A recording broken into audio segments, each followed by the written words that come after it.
El presidente ucraniano Volodymyr Zelensky confirmó hoy que Estados Unidos le entregó un plan de garantías de seguridad para Ucrania. Dijo que lo va a revisar con su equipo y lo va a enviar después una versión con propuestas propias en los próximos días. Con esto comenzamos. Los saluda Silvia Cabrera desde Berlín. Titulares. Trump insta a Zelensky a ser realista sobre el fin de la guerra. No descarta dialogar el fin de semana con enviados europeos ucranianos sobre el plan de paz para Ucrania. Zelensky dice que los temas clave aún no resueltos son Donetsk y la central de Zaporilla. La líder opositora venezolana María Corina Machado, reconocida con el Premio Nobel de la Paz, dio una conferencia de prensa este jueves en Oslo. Dijo que la sociedad venezolana ha apostado por una transición en orden y en paz. Aseguró que volverá al país cuando se den las condiciones propicias. Y este jueves concluye la campaña para la segunda vuelta presidencial en Chile con el ultraconservador José Antonio Kast como favorito en las encuestas frente a la izquierdista Janet Jara. Veremos la importancia del voto joven en esta contienda.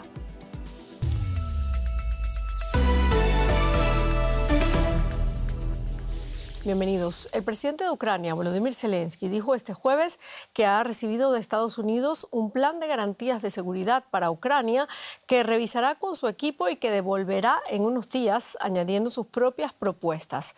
Zelensky también apuntó que los temas clave aún no resueltos en el plan de paz tienen que ver con los territorios de Donetsk y la central nuclear de Zaporilla. Por su parte, Donald Trump afirma que sostuvo una conversación telefónica con los líderes de Alemania, Gran Bretaña y Francia para discutir propuestas para poner fin al conflicto. Trump afirma que advirtió a los líderes europeos de que Zelensky, citamos, tiene que ser realista sobre la posición de su país. Ucrania asegura que ha entregado la contrapropuesta al último borrador de 20 puntos del plan de paz inicial presentado por Washington. Y conectamos ahora en Washington con José Díaz Briceño. José, la Casa Blanca ha dicho que enviará un representante a Europa el fin de semana para analizar las opciones reales de que se firme un acuerdo de paz. ¿Cómo puede entenderse este movimiento en este contexto de intercambio de propuestas? Sí, la vocera presidencial Karoline Leavitt en su rueda de prensa diaria fue cuestionada sobre las pláticas de este fin de semana en Europa y sin embargo ella dejó condicionada la participación de un representante estadounidense a que haya una verdadera intención de avanzar en esta propuesta de 20 puntos que en principio habría sido ya enviada desde Ucrania hacia Estados Unidos con las anotaciones. Hay que recordar, hace 3 semanas en Ginebra, el secretario de Estado, Marco Rubio, fue el representante estadounidense para lidiar con cuestiones con Ucrania respecto a avanzar en esta propuesta y sin embargo después el enviado especial Steve Witkoff y el propio yerno del presidente Jared Kushner pues fueron directamente a Moscú para lidiar con distintas cuestiones relativas al mismo plan de paz y sin embargo en este momento aún hay fuertes dudas sobre si exactamente habrá un representante de alto nivel estadounidense en las pláticas del sábado. Muchísimas gracias, José Díaz Briceño, desde Washington. Y hablamos esta información con Ricardo Marquina. Ricardo, el presidente ucraniano Volodymyr Zelensky dijo este jueves que ha recibido de Estados Unidos ese plan de garantías de seguridad para Ucrania que va a revisar con su equipo y que va a devolver añadiendo sus propias propuestas. ¿Cuáles serían los cambios, en tu opinión, que reclama Ucrania y qué visos tiene de prosperar esto? Buenas noches desde el Báltico. Evidentemente sabemos muy poco de lo que hay negro sobre blanco en ese intercambio de documentos. Lo que podemos intuir por las declaraciones que están haciendo oficiales ucranianos es que Kiev quiere que haya botas extranjeras sobre el terreno. Esto es una fuerza de interposición, eso por una parte, y sobre todo que no la cuestión territorial es lo más importante ahora mismo para Zelensky, no solo para Zelensky, sino para los propios ucranianos. Ucrania no quiere ceder ese 25% de territorio de Donetsk que todavía controla militarmente y donde los rusos no han podido entrar tras 4 años de guerra que han ido con todo contra esa región y no han podido avanzar apenas unos pocos kilómetros. Entregarlo serían, a ojos de Kiev y también de sus socios europeos, un premio demasiado grande. Esa propuesta, evidentemente, no sabemos si esto está verbalizado de esta manera, pero ha sido entregada a Estados Unidos y ahora deberá haber una contrapropuesta que me imagino, por las declaraciones de Trump, que será negativa a estas pretensiones de Zelensky. Sí, bueno, entonces en todo caso Donetsk está allí como el centro de las discusiones. Ricardo Marquina, quédate con nosotros que vamos a seguir hablando de este conflicto, porque los ministros de Exteriores de la UE se reunieron en la ciudad ucraniana de Leópolis para debatir sobre la adhesión de Ucrania al bloque comunitario. La cita es una muestra del apoyo político a las aspiraciones de Kiev frente a la oposición de Hungría. El primer ministro de ese país, Viktor Orbán, bloquea su ingreso a la Unión Europea. Kiev solicitó la adhesión tras la invasión rusa del 2022 y obtuvo el estatus de candidato meses después. Hablamos de nuevo con Ricardo Marquina. Ricardo, ¿cómo valora el Kremlin la decisión de la Unión Europea de inmovilizar de manera indefinida los activos rusos y qué represalias o medidas legales podría considerar Rusia si finalmente esos fondos se destinan a la reconstrucción de Ucrania? Pues son dos escenarios muy diferentes. Evidentemente, la congelación indefinida es donde estamos ya.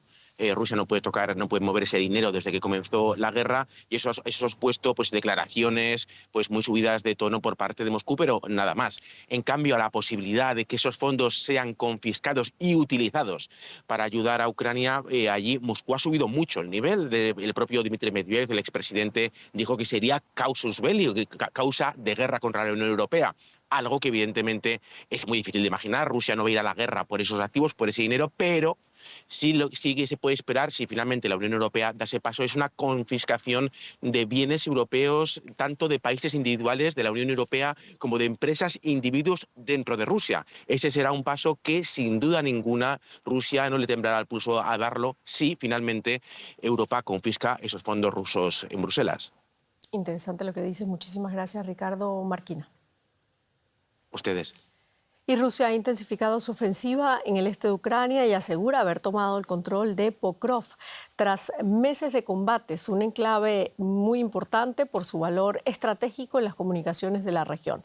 Mientras Kiev sostiene que aún mantiene partes de la ciudad, las fuerzas rusas siguen avanzando. A pesar de controlar algo más del 19% del territorio ucraniano, la mayor parte de los avances rusos se han producido este año a un coste estimado de casi 400.000 bajas. El ejército ruso bombardea objetivos en territorio ucraniano. Moscú toma el control de la ciudad de Pokrovsk tras meses de intenso combate. Ucrania afirma mantener zonas de la ciudad.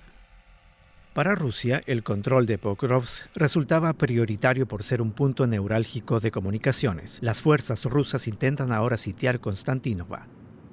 Controlar ambas ciudades facilitaría el acceso a Kramatorsk y Sloviansk, lo que permitiría avanzar en Donetsk. Rusia controla poco más del 19% del territorio ucraniano, apenas un 1% más que a finales de 2022.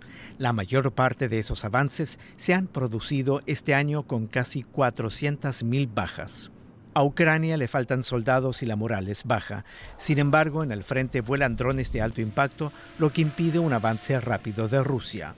El presidente ucraniano presiona a sus aliados para que no detengan el envío de armas. Muchas gracias a todos por el apoyo. Ucrania merece una paz digna. Que haya paz depende de Rusia, de nuestra presión colectiva sobre Rusia y de las negociaciones de Estados Unidos, Europa y de todos nuestros aliados. Lejos del frente, Rusia ha intensificado los ataques contra la infraestructura energética de Ucrania.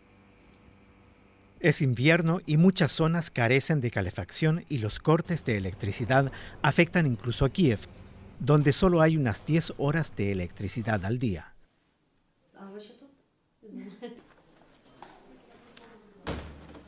A la vez, Ucrania ataca la infraestructura petrolífera de Rusia en un intento de dañar su capacidad financiera. La mayor parte de los ataques ocurrieron el mes pasado, principalmente con drones contra refinerías y almacenes en territorio ruso. Ucrania también atacó petroleros en el Mar Negro. Por su parte, el presidente ruso, Vladimir Putin, amenazó con atacar puertos y mercantes de Ucrania y navíos aliados si eso continúa.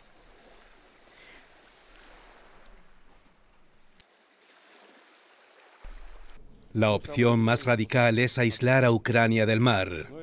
Todo esto se está agravando. Espero que los líderes militares y políticos ucranianos y quienes los respaldan consideren si vale la pena continuar con esa práctica.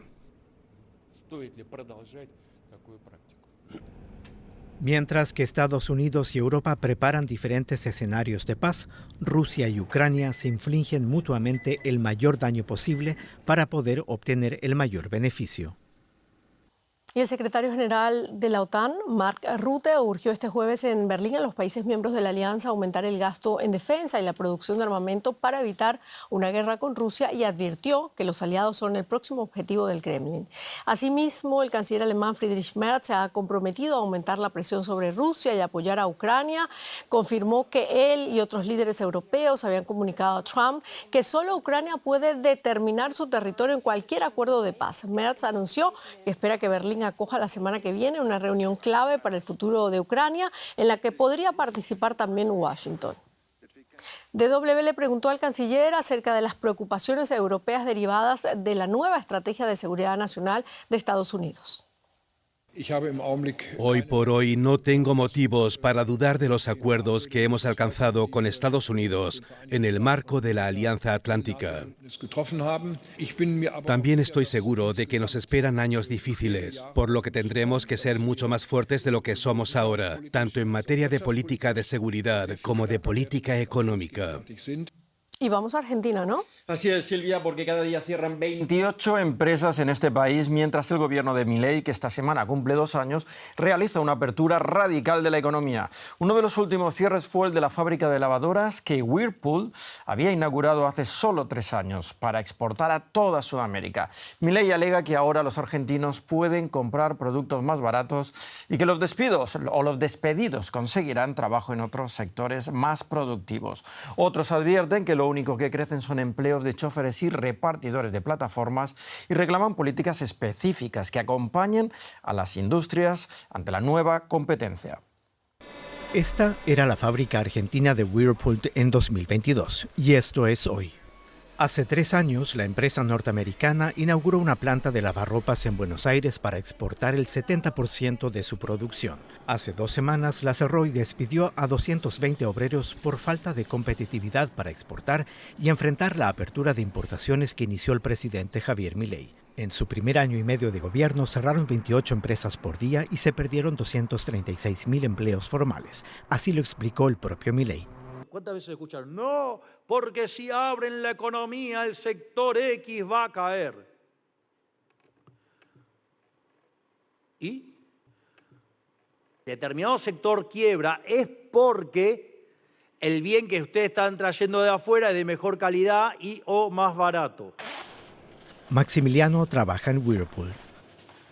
Ahora ansía que otra empresa lo contrate y no tener que convertirse en chofer o repartidor de plataformas, que es una alternativa laboral en ascenso.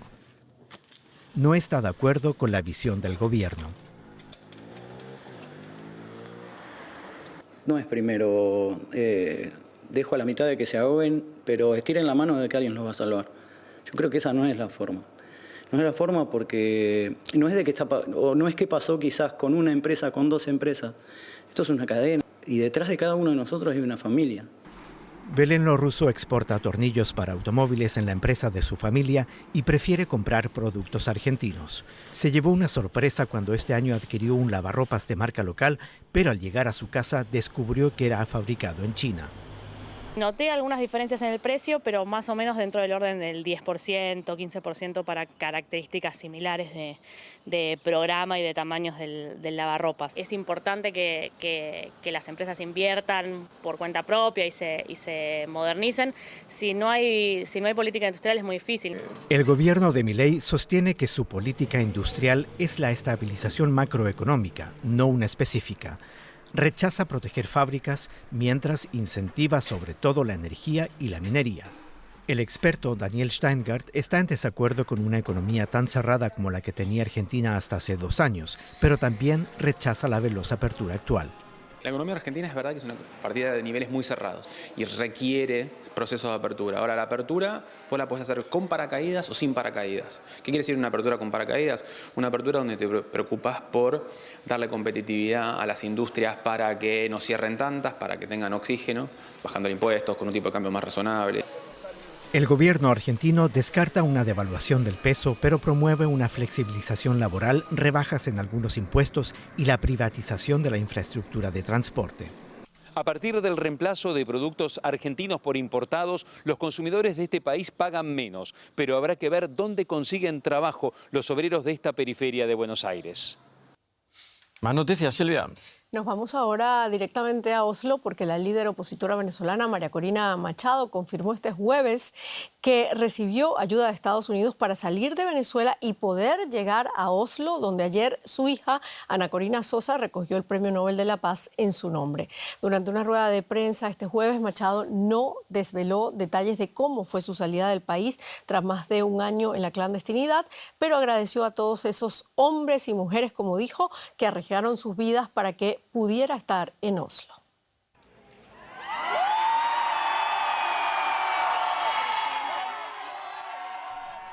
Así saludaba la Nobel de la Paz venezolana a sus numerosos seguidores presentes en Oslo. Tras un viaje secreto, la líder opositora de 58 años llegó a la capital noruega, aunque demasiado tarde, para asistir el miércoles a la ceremonia de entrega del Nobel de la Paz, que fue recogido por su hija Ana Corina Sosa. La dirigente dijo este jueves que recibió ayuda de Estados Unidos para salir de Venezuela, donde ha vivido en la clandestinidad desde agosto de 2024. Durante más de 16 meses no he podido abrazar ni tocar a nadie. Así que ha sido un sentimiento muy profundo. De repente y en cuestión de pocas horas, poder ver a las personas que más amo, mirarlas a los ojos, tocarlas, llorar juntas y orar juntas.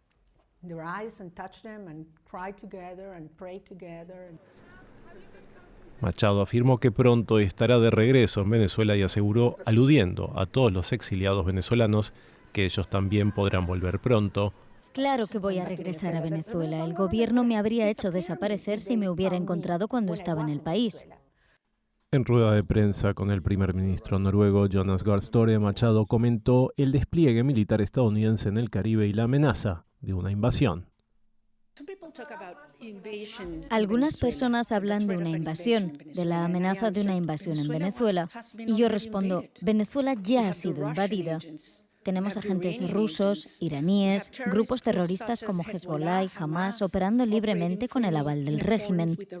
Tenemos a la guerrilla colombiana, los cárteles de la droga que tomaron el control de más del 60% de nuestras poblaciones y que están involucrados en el narcotráfico, la trata de personas y redes de prostitución. El Comité del Nobel reconoce la labor de Machado en la defensa de los derechos democráticos y su lucha por una transición pacífica en Venezuela. El país ha visto emigrar a un cuarto de su población, más de 8 millones de personas, desde 2014. El premio supone también un espaldarazo a la oposición al presidente Nicolás Maduro, quien se encuentra cada vez más presionado por Washington y su despliegue militar en el Caribe. Estados Unidos anunció sanciones contra 3 sobrinos del mandatario Nicolás Maduro. Es parte de una nueva lista de sanciones que incluye 6 petroleros más y varias empresas navieras. La noticia llega un día después de que las fuerzas estadounidenses confiscaran un petrolero frente a las costas venezolanas, en lo que Washington calificó como parte de su lucha contra el narcoterrorismo. Venezuela acusa a Estados Unidos de robo descarado y de planear el saqueo de sus recursos energéticos. Es el momento en que el Ejército y la Guardia Costera de Estados Unidos detienen a un petrolero frente a la costa de Venezuela. Washington afirma que el buque transportaba petróleo sancionado y Trump sugiere que no devolverá la carga confiscada. Como probablemente saben, acabamos de incautar un petrolero en la costa de Venezuela, un petrolero grande, muy grande, de hecho el más grande jamás incautado. Supongo que nos quedaremos con el petróleo. En las últimas semanas, Estados Unidos ha estado muy activo en el Caribe, aumentando su presencia militar y atacando lo que denomina barcos narcoterroristas. Ha destruido más de 20 embarcaciones y han muerto al menos 87 personas. El presidente venezolano, Nicolás Maduro, ha calificado la agresión de Estados Unidos como un complot para derrocarlo y controlar el petróleo de su país. Durante un mitin el miércoles, probablemente sin saber aún de la incautación del petrolero, trató de mostrarse imperturbable. Don't worry, be happy.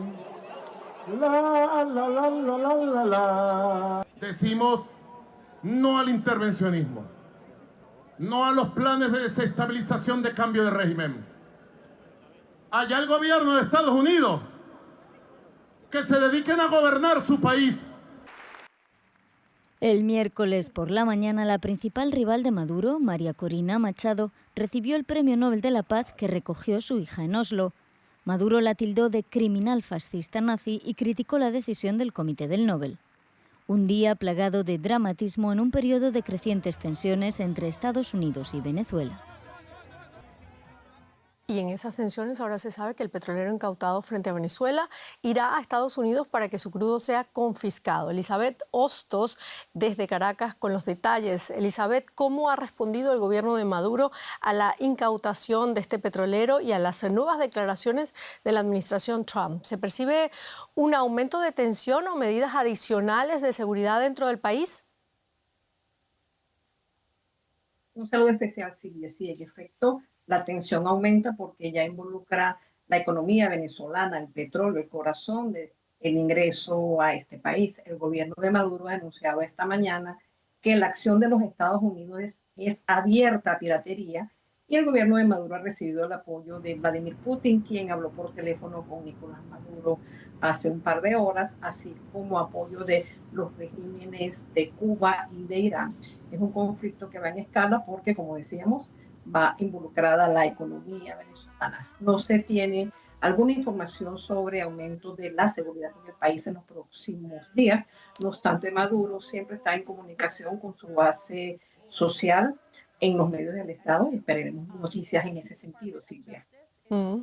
Bueno, María Corina Machado, quien salió de Venezuela para recibir el Nobel de la Paz en Oslo, dijo hoy que las acciones del presidente Trump en el Caribe han sido decisivas para debilitar al régimen.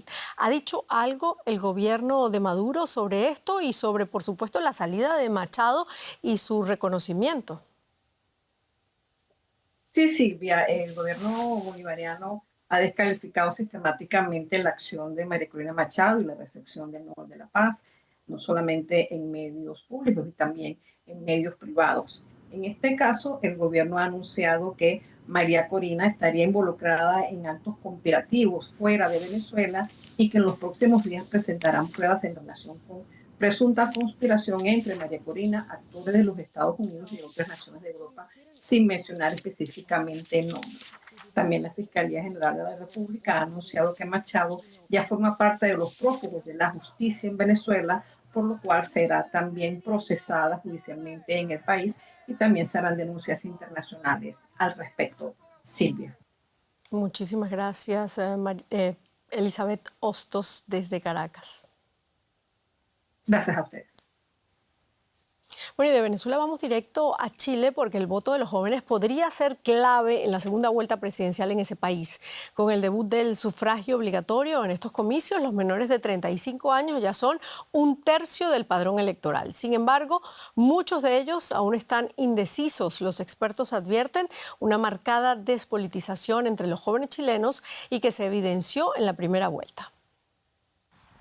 Jeremías Maldonado acaba de rendir la prueba para poder postular a una universidad chilena el próximo año. Este joven de 20 años vive en La Pintana, una de las comunas más vulnerables de la capital Santiago. En la primera vuelta presidencial de noviembre tuvo una gran votación el candidato populista Franco Parisi, quien remarcó su no alineamiento político. Jeremías fue uno de sus votantes. Tampoco soy de derecha izquierda, entonces por ahí me la llevé. Parisi quedó en tercer lugar en la primera vuelta. Obtuvo casi el 20% de los votos y aunque no pasó a segunda vuelta, sus votantes son clave en la definición presidencial. Los dos postulantes en carrera, la comunista Janet Jara y el ultraderechista José Antonio Kast, buscan seducirlos. La mayoría de ellos son mujeres y hombres de zonas de bajos recursos y que no superan los 35 años de edad, como Jeremías, quien aún no decide su voto. Me gustaría votar nulo, pero creo que sería bastante inculto de mi parte, así que voy a informarme un poco más y voy a ver por quién voto. No es el único. La estudiante de terapia ocupacional Tamara Pereira también votó por Parisi y hoy tampoco tiene un favorito. Hay dos extremos, las cuales ninguno de los dos me convence al 100%, ya que hay como una extrema derecha y extrema izquierda. Juan Duque, de 19 años, tiene el mismo dilema, aunque piensa resolverlo de una manera peculiar. Planeo consultar con la inteligencia artificial los datos igual de fuentes directas para poder buscar bien y yo tomar una decisión. Es más fácil. Las encuestas dan como favorito a Kast, pero entre los jóvenes chilenos hay distintas opiniones. Para Jara, Janet Jara. Por José Antonio Kast. Todavía tengo ciertas dudas. La verdad es que no siento que me represente particularmente ninguno de los dos lados. De momento ninguna, la verdad. Sí, me mantengo en el nulo. Con la aplicación de la inscripción automática y el voto obligatorio, los menores de 35 años ya representan 1/3 del padrón electoral chileno. Todos ellos tienen algo en común. Nacieron después del fin de la dictadura de Augusto Pinochet. Es un votante obligado, crítico, que no cree tanto en la democracia y que no se siente que pertenece a ninguna tribu, a ningún sector político más tradicionalmente definido. Tanto Jara como Kast han reforzado su presencia en redes sociales, principalmente en TikTok. Buscan así conectar con estos electores, pero los analistas ven una fuerte desafección política en el caso de los jóvenes chilenos. En la medida en que se incorporen elementos que los jóvenes vean como pivotales para su bienestar y adicionalmente que se hagan cargo también de esta desafección de la política, de esta desconfianza de la política, me parece que eso puede marcar un poquito también el equilibrio sobre quiénes van a votar los jóvenes. En 2021, cuando el sufragio era voluntario, el voto de los jóvenes favoreció al ex líder estudiantil de izquierda, Gabriel Boric. Hoy está por verse si ese electorado se inclinaría más hacia su ex ministra o hacia el ex diputado ultraconservador que busca la presidencia por tercera vez y que, según los sondeos, estaría cerca de lograrlo. Y con esto terminamos nuestro informativo. Muchísimas gracias por habernos acompañado. Hasta luego.